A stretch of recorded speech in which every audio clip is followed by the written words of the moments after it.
Punta ako dito sa asyenda ng kapitbahay ko. Kasi nag-ikot-ikot ako at nakita ko may asyenda pa sila rito. Ala, puro puno. Puro ng kawayan. Napakataas ng puno ng kawayan, no? Ayan, binidyohan ko na siya para malibang-libang naman at ako wala yung ginagawa. Kaya eto, habang binibidyohan ko, nakita ko yung manok niya. Sabi ko, aba, pantinola to ah. Dalawa pa.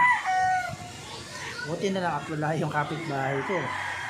At hindi niya alam na binibidyohan ko pala ang kanyang asyenda.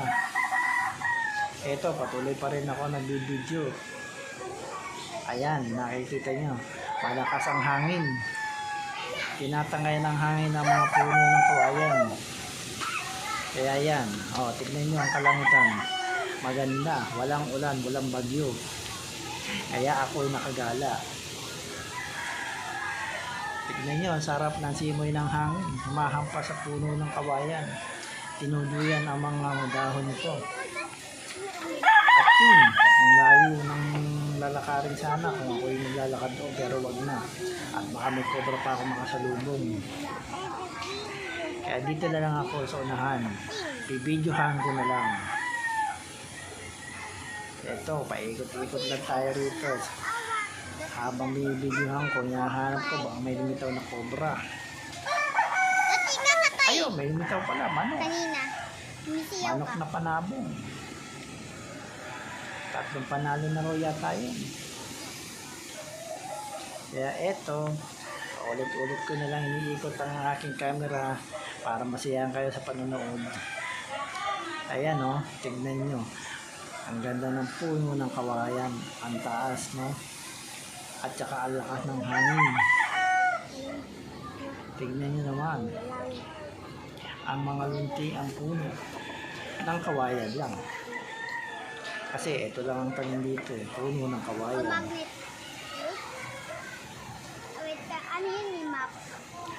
Tapos bahala ko sanang pumunta pa roon. Ay, ayaw ko na, dito na lang ako. Sabi ko, bumalik ako.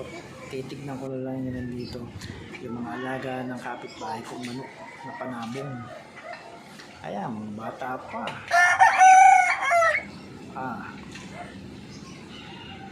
Hindi ko naman pwedeng buksan yung kulungan at baka magalit dahil wala siya dyan. Kaya ang ginawa ko, binigyan ko na lang pati kanyang bahay. Ayan, nakikita nyo. Purong manok yan. Alaga niya. Ayun. Ang daanan.